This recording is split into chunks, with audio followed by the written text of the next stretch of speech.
I'd like to just summarize some of the key thinkings. I won't be able to cover all the thoughts, and I know someone has taken notes, so we'll ensure that we capture all this.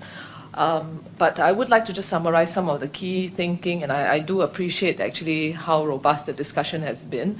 One of the things that came out as a theme of discussion is that really making, Gerard used a specific example of going green and really looking inward to Singapore to make sure that we use it as a model rather than always looking at how we apply our skills externally. I think that thought, I've heard snippets of that across today's discussion, is really how do we actually make ourselves best practice and so that we then can then grow and then have the ability to add value and differentiate. I think that's a key theme that came up from today's discussion.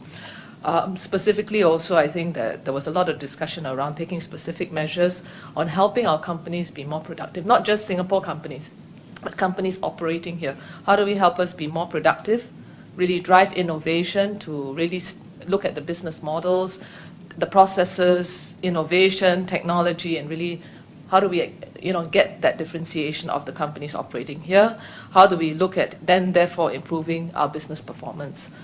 The other key point that was also discussed was around the SMEs, really the vulnerability of the SMEs, but at the same time I think that is also the base by which if we're looking at new ideas, new thinking, agility, that is also a strength of the SMEs. And how do we actually leverage those two together to say, while we support the viable companies and have schemes to support them, we need to also ensure that we enable them where their differentiations can come up. I think that part, a lot of the discussions has been around the SMEs. Sometimes I feel discrediting the SMEs a little bit because they're small, they may be vulnerable. I agree. But I also think that they are also the launch pad for us as Singapore to be able to move faster and drive new ideas.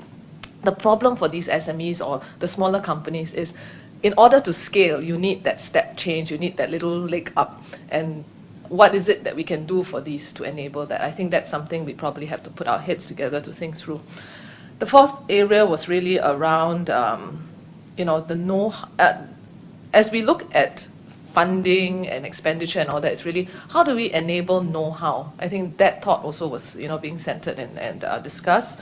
One key thing that I think that really we need to drive hard as well, as we talked about the productivity discussion and the know-how discussion, is really about how do we really drive real wage growth across the board.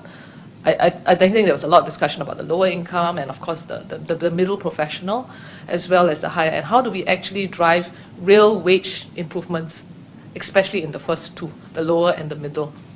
I think that's something we need to pay attention to. Lots of good discussion around tax. I took a lot of that around personal tax, harmonization of taxes, the good ideas there, deductions that Jean was sharing about as well. And then also really, looking at where we can be more creative in terms of applying it so that we get the impact we want. So taken a lot of that. If you have additional stuff, either you can give it to ICPAS to hand it over to us, but continue to give us the feedback and inputs, because I know today we just discussed the concepts. All right, so and then we had a lot of good discussion around the VWOs as well, although we're looking at trade and industry and all that, but and finance as a GPC, this is definitely a key thing that we'll discuss and bring back, because I think it is very key, because the same concepts that you're talking about actually applies to industry, not just to VWOs, and those are things we need to take through. All right, there was also a discussion around the Singaporean and encouraging the Singaporean talent and all that, and that balance that we have to do, so we'll take that as well. I hope I haven't missed out any of the key themes that you've brought out, but definitely we will go through the notes and ensure that, and we'll send that back to all of you as well, right, Ernest? So we do still have a little bit of time before budget, not a lot, and we will, in the meantime, there will be some discussions and feedback we will continue to give to the relevant agencies. So any thoughts, any ideas that you have, please continue to feel free to give the inputs to us.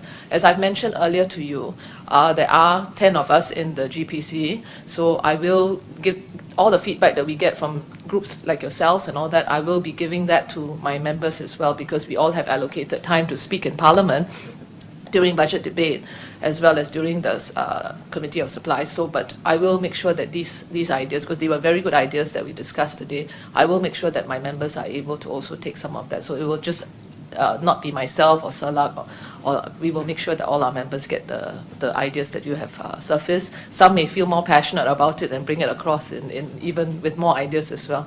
All right? So, but I must say I'm very pleased. I was a bit worried just now. I was telling Anas, we have 2 hours.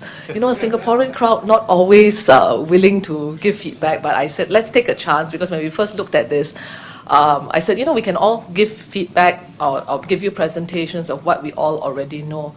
The value of sessions like that is really to hear from industry, to hear from you, and I'm glad that you all played an active role in giving us that. So I really am appreciative, and I hope that you found the morning as useful as I did. Thank you.